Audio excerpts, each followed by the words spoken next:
Sumainyo ang kapayapaan. Ang aking pangungumusta ay lagi kong sasamputin sa lahat sa inyo.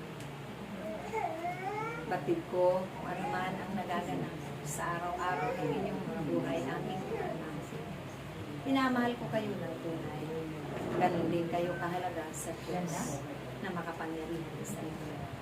Kaya sa inyong mga pagtupad na may kagalakan, may kababaan ng kalooban, takipan nyo rin ito ng pag-ibig at pagpapahalaga sa kapwa. Sila man ay mga anak ng Diyos, tulad ninyo. Kaya, naway, sa pamamagitan ng pagpapahayag ninyo, ang aking salita ay nagipuri at mapupukaw din ang kanilang damdamin na malaon ng nanamlay. Higit ang kanilang pananalig at pagtitiwala at pananampalataya sa Diyos. Nalalapit na ang pagunita niyo sa aking mga pinagdaanan.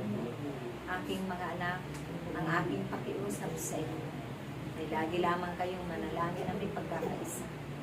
Dahil ang panahon ito ay hindi ninyo labid ang magaganap sa araw na bukas, sa darating na araw at sa susunod na mga araw. Subalit, kung kayo ay inihanda na sa mga bagay-bagay na magaganap, hindi na kayo magkakamit ng takot. Dahil ang takot na ito ay wala sa Diyos. Hindi yan nagmumula sa Diyos, sa kalaban ang pinunang. Kaya huwag ninyong pangalagaan ang takot na itapon ninyo sa apoy ng impyerno. Alisin din ang pangamba at pag-aalintana sa lahat ng kapangyarihan. Pagkatiwala nila ang inyong mga suliranin dahil pansamantala lamang ang lahat ng ito. Daraan lamang yan at tunay na ang lahat ay magkatagumpay.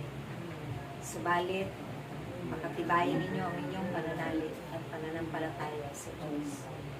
Ipagtiwala ninyo ang inyong mga buhay sa Kanya, sa araw-araw ninyong pamumuhay.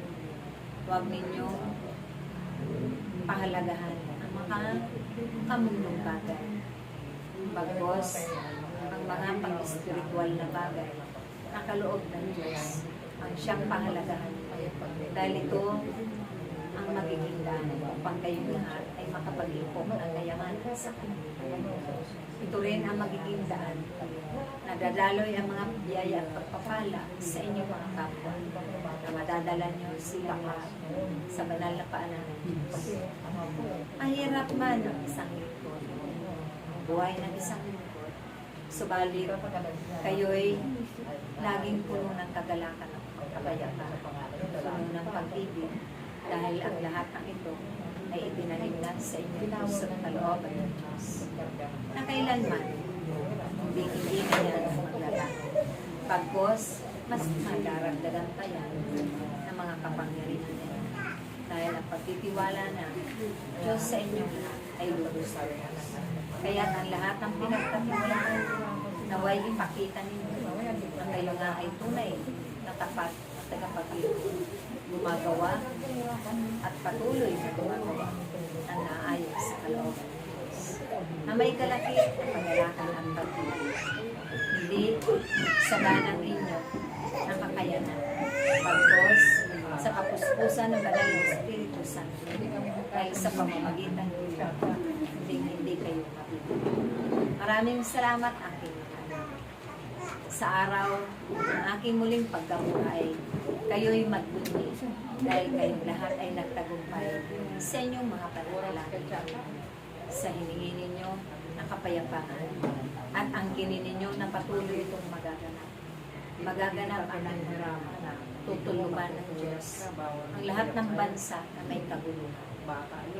Patuloy lamang ng bawat isa na sa inyong pagtitipon laging may pagkakaisa sa pananalangin ng araw na ito. Maraming salamat.